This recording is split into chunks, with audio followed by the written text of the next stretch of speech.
Captain Jake Sullivan stood on the bridge of the UES Meridian watching the stars through the massive viewing window. His ship had been traveling for 3 months looking for new worlds and maybe other life in the galaxy.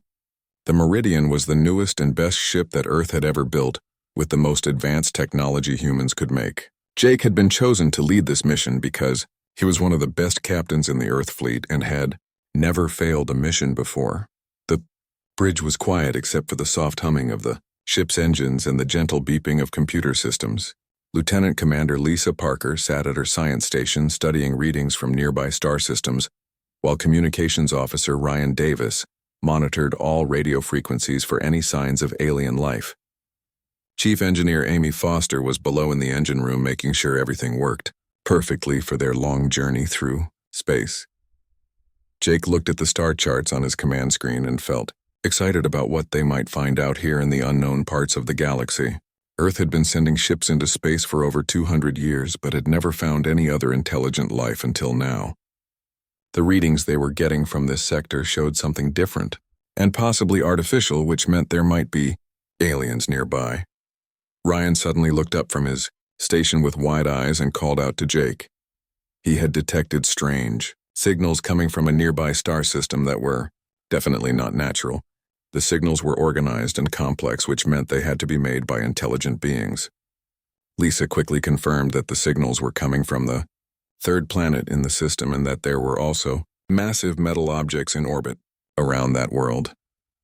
Jake ordered the ship to change course toward the alien signals and told his crew to prepare for first contact with another species.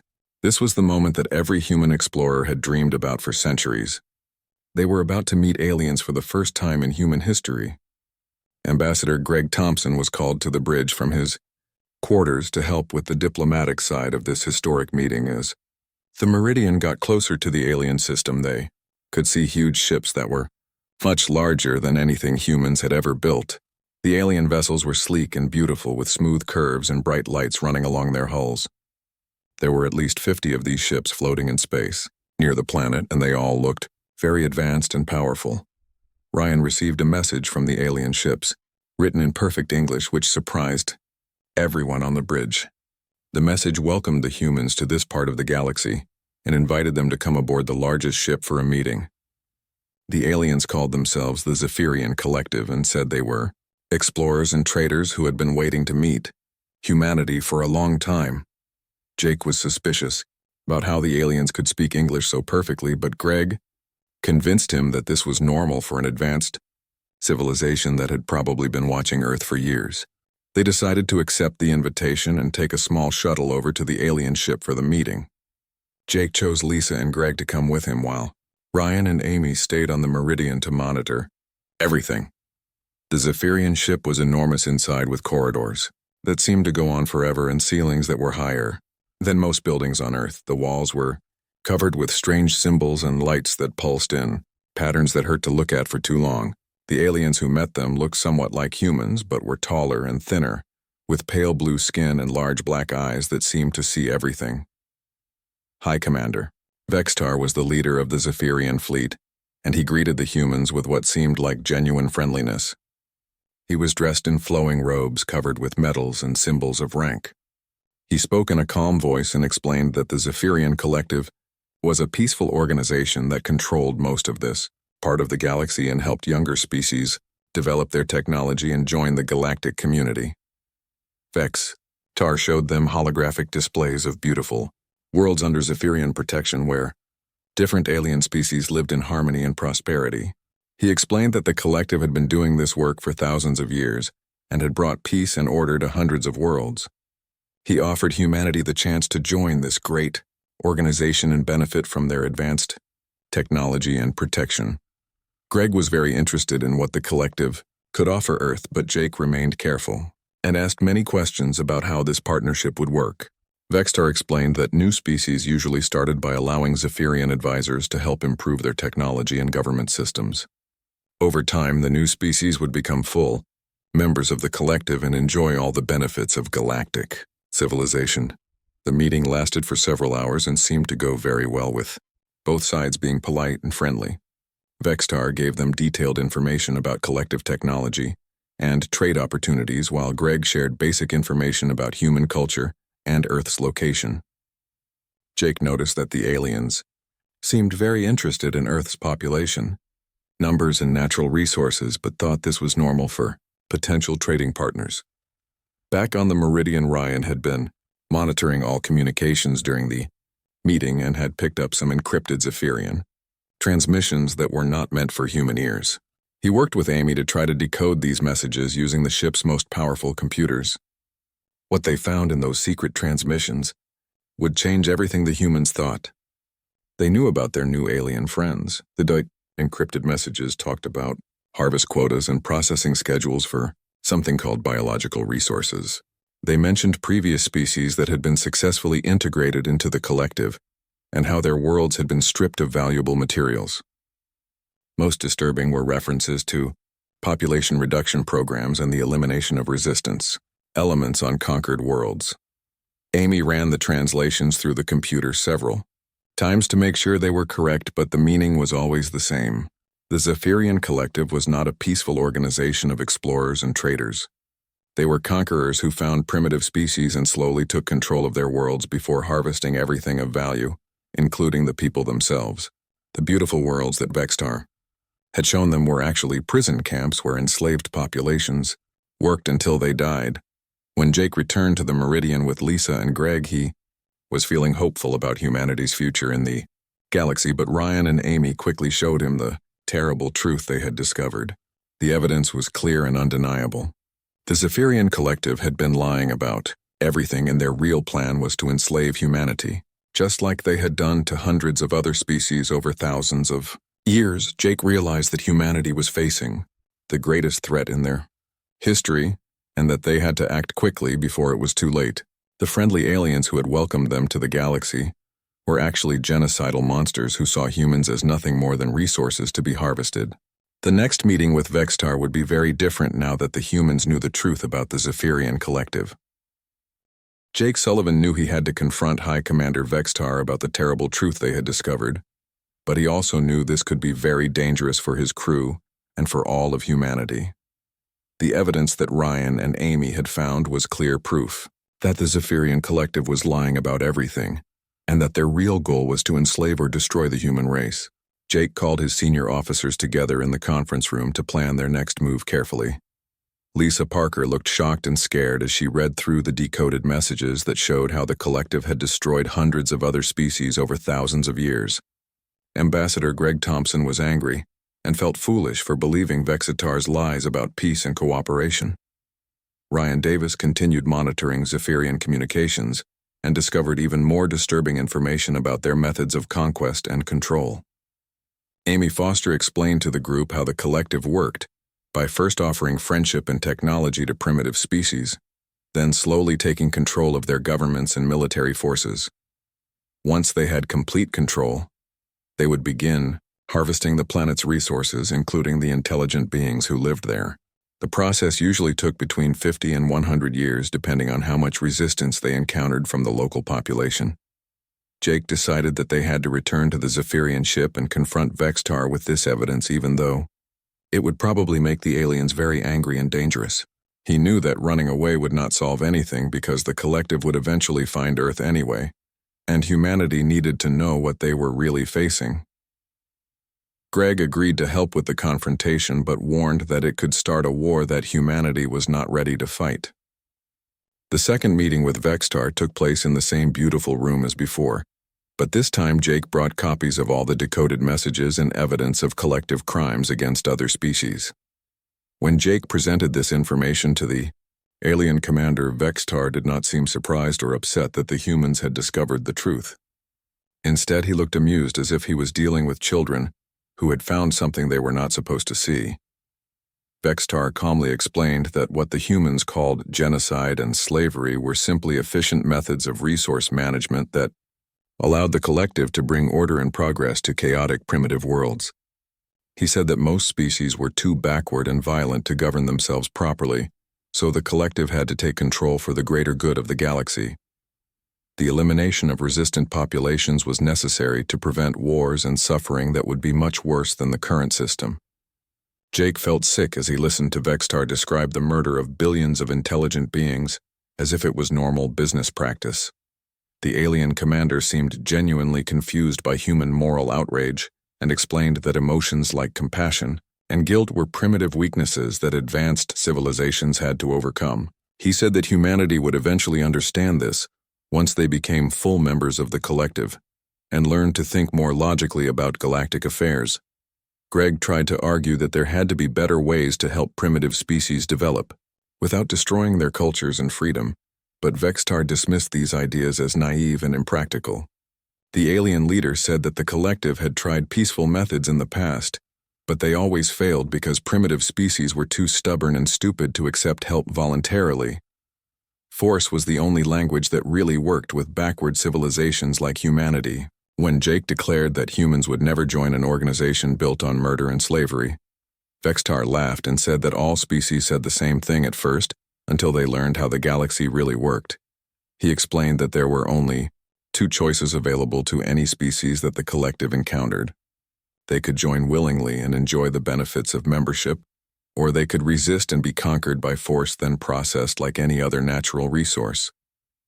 Vextar gave humanity exactly one solar cycle to make their decision, and warned that refusal would mean Earth would be invaded and its population harvested, just like hundreds of other worlds.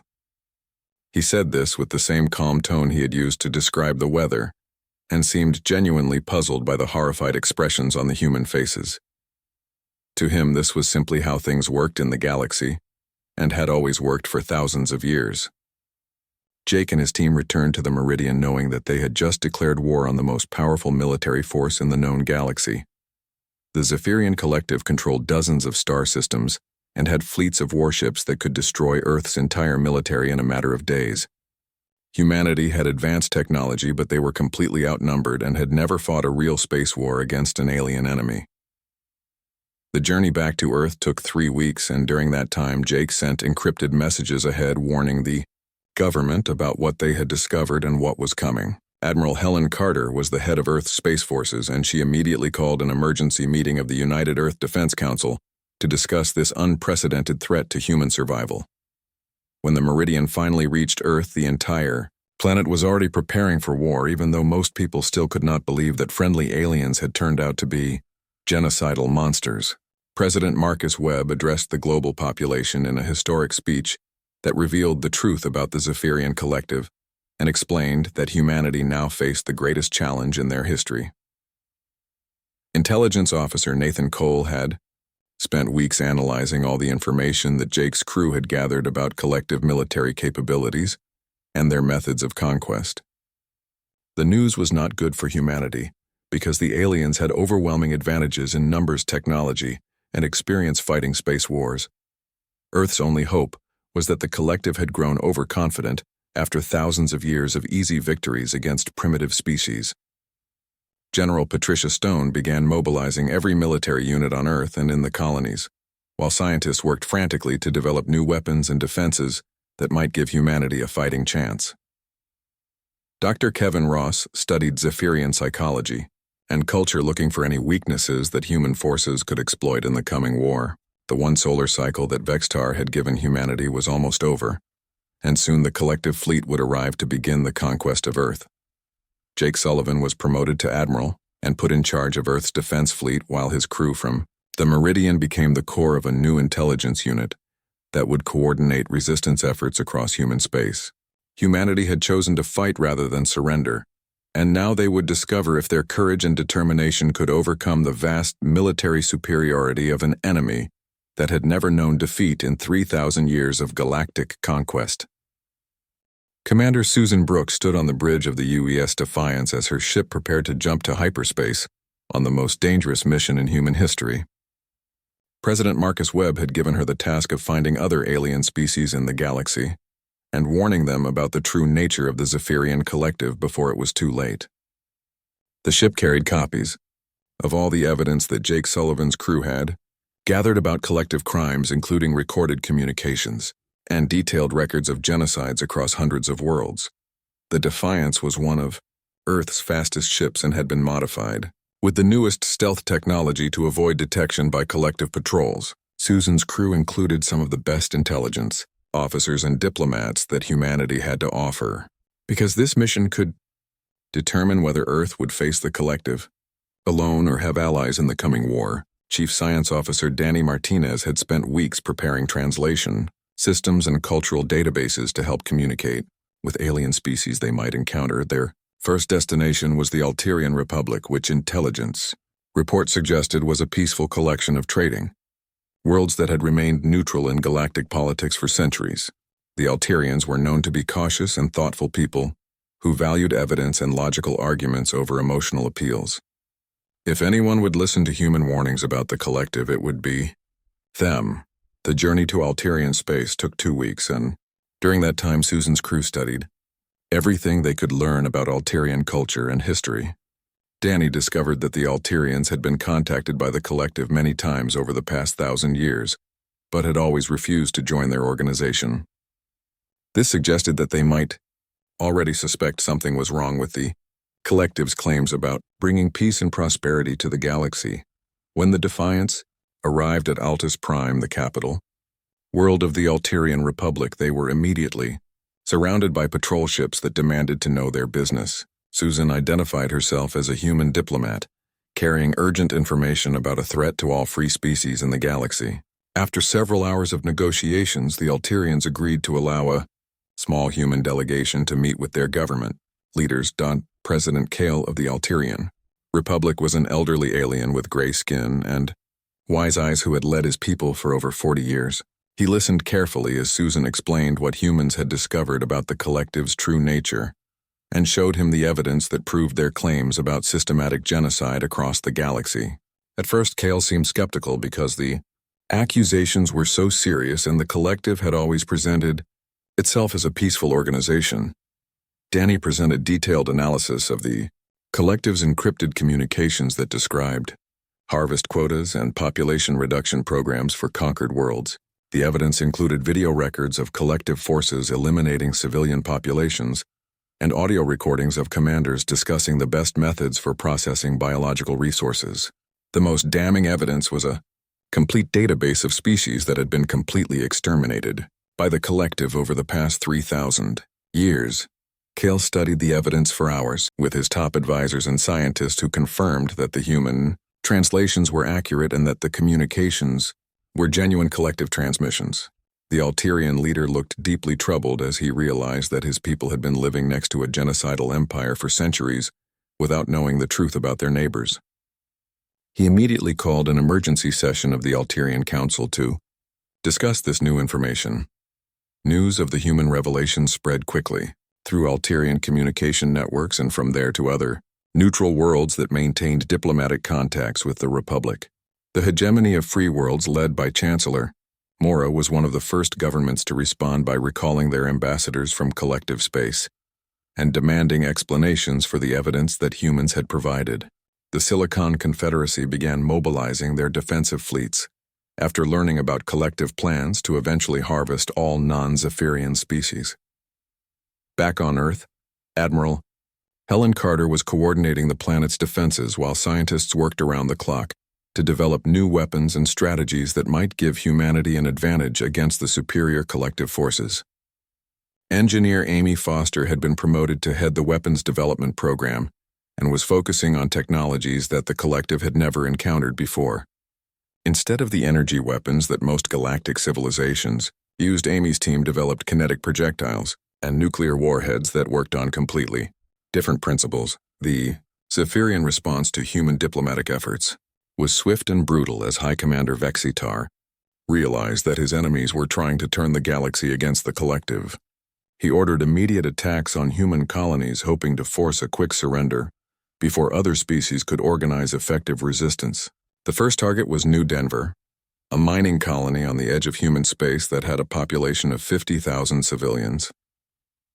Governor Carl White received only 6 hours warning before collective warships appeared in orbit around New Denver and began landing troops on the planet's surface.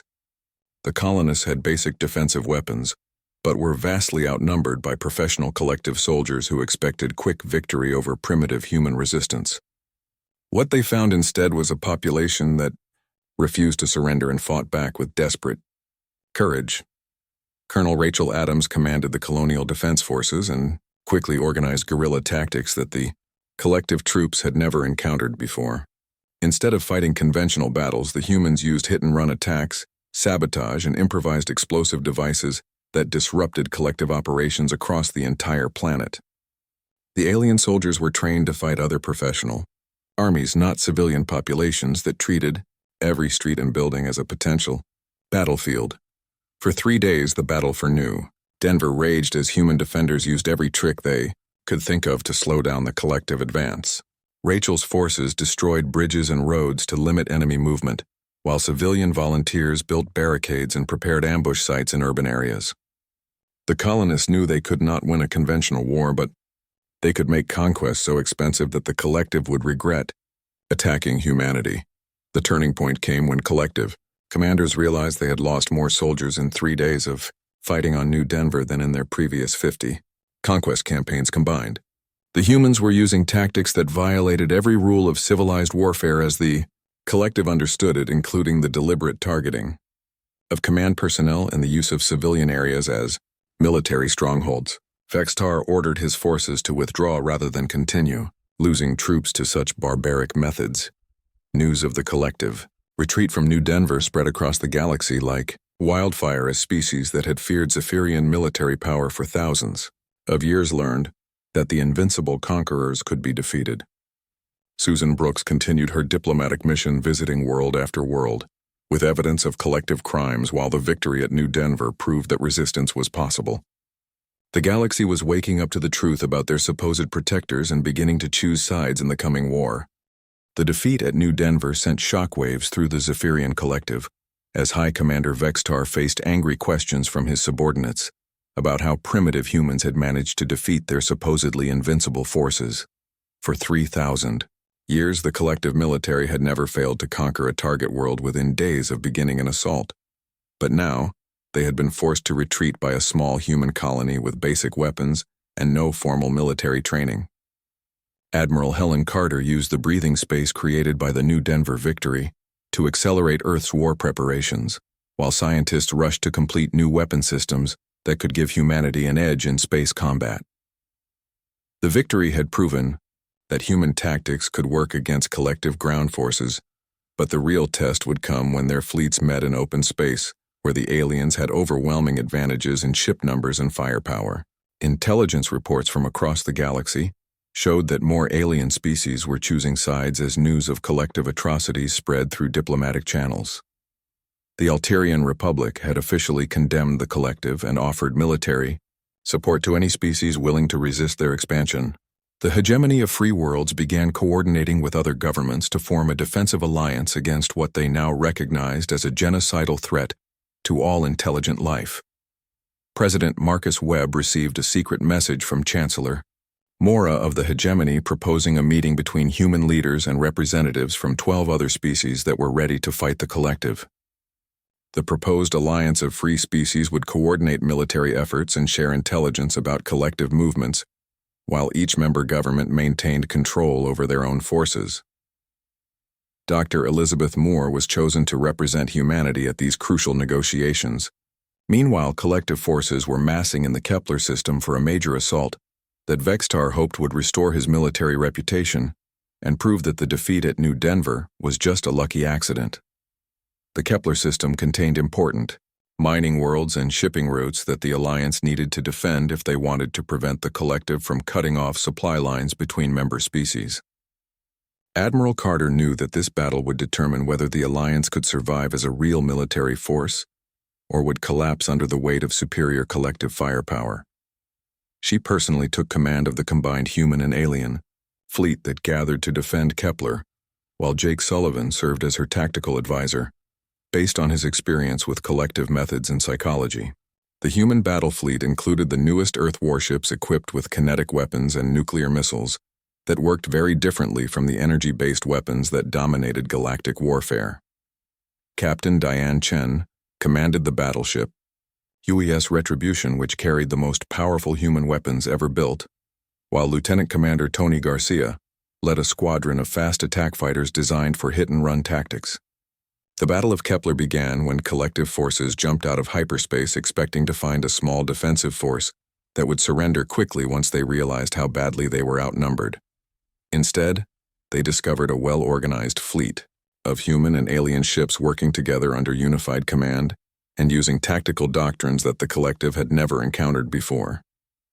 Vextar commanded the collective fleet from his flagship and ordered a standard frontal assault that had worked successfully in thousands of previous battles. The alien warships advanced in perfect formation with their energy shields raised and plasma cannons charging for the devastating first strike that usually ended resistance before it could begin. What they found instead was an enemy that refused to fight according to established rules. Tony Garcia's fighter squadron broke through collective defensive screens, using speed and maneuverability that the larger alien ships could not match. The human fighters carried small nuclear warheads that could penetrate energy shields and cause massive internal damage to enemy vessels. Within minutes of the battle beginning, 3 collective cruisers had been destroyed by attacks that their commanders did not understand and could not counter. Captain Chen brought the Retribution into close-range combat, where the ship's kinetic weapons could do maximum damage to collective hulls that were designed to resist energy attacks, but had never been tested against solid projectiles traveling at incredible speeds. The human battleship's main guns fired dense metal slugs that punched through alien armor like paper and caused catastrophic damage to critical systems. The key to human success was their willingness to sacrifice formation discipline and individual ship safety for tactical advantage. While collective forces maintained perfect formations that looked impressive but limited their flexibility, human ships broke apart and attacked from multiple directions simultaneously. This forced the aliens to split their attention and weakened their concentrated firepower advantage. Admiral Carter coordinated the battle from her command ship and used real-time intelligence to identify weak points in the collective formation. When alien ships moved to counter one human attack, they exposed themselves to strikes from different directions as the battle became a chaotic melee that favored smaller, more maneuverable forces over large formations. The turning point came when Jake Sullivan identified the collective command ship and recommended a concentrated attack that would disrupt their coordination and communications. 6 human ships, including the Retribution, focused their fire on Vextar's flagship while Tony's fighters provided cover and distraction. The sustained assault overwhelmed the alien ship's defenses and forced Vextar to abandon his position and retreat to a backup command vessel. Without central coordination, the collective formation began to collapse as individual ship commanders made conflicting decisions about how to respond to human tactics they had never seen before. Some alien ships continued the frontal assault while others tried to withdraw to safer positions, creating gaps in their defensive lines that human forces immediately exploited. After 6 hours of intense fighting, the collective fleet retreated, from Kepler having lost over 40 ships including several heavy cruisers and 2 command vessels. The Alliance forces had also taken losses, but far fewer than anyone had expected when facing an enemy with such overwhelming numerical superiority. The victory proved that the collective could be defeated in open space combat if their enemies were willing to fight smart rather than following conventional tactics. News of the victory at Kepler spread across the galaxy even faster than the earlier reports about New Denver, as species that had lived in fear of collective power for millennia learned that the supposedly invincible conquerors had suffered their first major space battle defeat in recorded history. The Alliance of Free Species gained dozens of new members as governments that had remained neutral decided they could risk joining the resistance movement. High Commander Vexitar faced growing opposition within his own military as subordinate. Commanders questioned his leadership and strategic decisions. The collective had never experienced serious military defeats before, and many Zephirian officers blamed their current problems on Vextar's underestimation of human capabilities and his failure to adapt to new forms of warfare that violated traditional galactic combat doctrine. The war that had started with humanity's refusal to accept genocide as normal galactic practice was now entering its final phase as the Alliance of Free Species prepared for the ultimate assault on Zephyr Prime, the homeworld of the collective. Admiral Helen Carter commanded the largest fleet ever assembled in galactic history, with ships from 30 different species united by their determination to end 3,000 years of Zephirian oppression and murder. President Marcus Webb worked tirelessly to convince the remaining neutral governments to join the final offensive, while Dr. Elizabeth Moore coordinated diplomatic efforts to ensure that former collective client states would switch sides when the invasion began. The evidence of collective atrocities had convinced most of the galaxy that this war was about survival and justice rather than territorial conquest or political power. High Commander Vextar had retreated to Zephyr Prime with the remnants of his fleet and was desperately trying to organize a final defense of the collective homeworld. Many of his own officers had lost faith in his leadership after the defeats at New Denver and Kepler, but Zephirian military discipline kept the fleet together, even as morale collapsed throughout their ranks. Jake Sullivan had been promoted to admiral, and now commanded the newest human battleship UES Meridian, which had been completely rebuilt with the most advanced weapons and defensive systems that Earth could produce. His crew included many of the officers who had served with him during the first contact with the collective, including Lisa Parker, who was now his science officer, and Ryan Davis, who headed the ship's intelligence operations. The final battle began when the Alliance fleet jumped out of hyperspace at the edge of the Zephyr system and found themselves facing the largest concentration of collective military power in the galaxy. Thousands of alien warships surrounded the homeworld, along with massive orbital defense stations that had been built over centuries to protect the heart of their empire from any possible attack. Captain Diane Chen commanded a squadron of heavy battleships that led the first assault wave against the outer defense ring, while Lieutenant Commander Tony Garcia's fighters provided reconnaissance and targeted strikes against collective command centers. The human ships used the same unconventional tactics that had proven successful at Kepler, but on a much larger scale, with coordination between dozens of different alien species. The battle for Zephyr Prime lasted 6 days and became the largest space combat engagement in recorded galactic history, as millions of beings fought for the future of intelligent life in the galaxy. Admiral Carter coordinated the overall strategy, while Jake led tactical strikes against key collective positions using intelligence gathered by Ryan's monitoring of enemy communications. On the third day of the battle, Major Steve Collins led the EON first ground assault forces to land on Zephyr Prime itself, as Alliance troops began the invasion of the collective homeworld. The Zephirian ground forces fought with desperate courage, knowing that defeat would mean the end of their civilization, but they were overwhelmed by the combined military might of 30 different species working together. The turning point came when Alliance forces captured the main collective command center, and Jake's team found High Commander Vextar trying to destroy records of collective crimes before they could be used as evidence. Vextar was taken alive and became the first Zephirian leader ever to face trial for war crimes committed against other species. Judge Harold Price from Earth's International Criminal Court was chosen to preside over the trial that would determine Vextar's fate and establish legal precedents for how the galaxy would deal with genocide and crimes against intelligent life. The trial was broadcast to every world in the galaxy, as species that had never heard the full truth about collective atrocities learned the extent of the murders that had been committed in their name. Attorney General Monica Bell led the prosecution team that presented evidence of over 800 species that had been completely exterminated by the collective, along with detailed records of billions of individual murders and cases of enslavement. The evidence included the original communications that Ryan Davis had intercepted during humanity's first contact with the collective, as well as thousands of other documents found in Zephirian archives. Vextar's defense team argued that their client had simply been following standard galactic practices that had been accepted for thousands of years, and that he could not be held responsible for actions that the galaxy had previously tolerated. This defense shocked even collective supporters, as they realized their leaders actually believed that genocide was normal and acceptable behavior. The trial revealed that the collective had planned to eventually eliminate or enslave every non-Zephirian species in the galaxy, including many civilizations that had considered themselves allies or trading partners. The scope of the planned genocide was so vast that even species who had remained neutral throughout the war finally understood that they would have been targets once the collective finished with more immediate threats. Judge Price found Vextar guilty of crimes against sapient life and sentenced him to life imprisonment while the collective government was completely dissolved and replaced with a transitional authority overseen by Alliance representatives.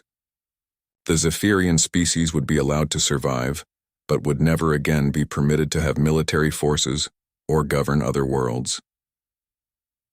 The war ended with the complete victory of the Alliance and the establishment of new galactic laws that explicitly prohibited genocide, slavery, and the conquest of primitive species. Earth became the headquarters of the new Galactic Council, with humanity taking a leading role in maintaining peace and justice throughout the galaxy. Jake Sullivan was promoted to head the new Galactic Peace Corps, which would monitor compliance with the anti-genocide laws and provide protection for species that were still developing their technology. Dr. Kevin Ross led efforts to rehabilitate former collective worlds and help enslaved populations rebuild their societies, while Commander Susan Brooks headed the Interspecies Intelligence Service that would watch for any signs of future threats. The phrase that President Webb had used during humanity's first confrontation with the collective became the motto of the new galactic government as species throughout the galaxy learned that humans don't negotiate with murderers, and that justice was more important than political convenience. The Zephirian warning that humans didn't understand galactic politics had proven true, but not in the way they intended. Humanity had refused to accept a political system based on murder and oppression because such a system was fundamentally wrong. Regardless of how long it had existed or how many species had tolerated it, the galaxy entered a new era of cooperation and justice, where the strong protected the weak instead of exploiting them, and where the phrase, "never again," meant that genocide would never be tolerated by civilized beings. The war that had started, when 3 humans discovered the truth about their friendly alien neighbors, had ended with the liberation of an entire galaxy from thousands of years of systematic murder and enslavement. Humanity had kept their promise that they would never negotiate with murderers, and in doing so had saved countless billions of lives across hundreds of worlds.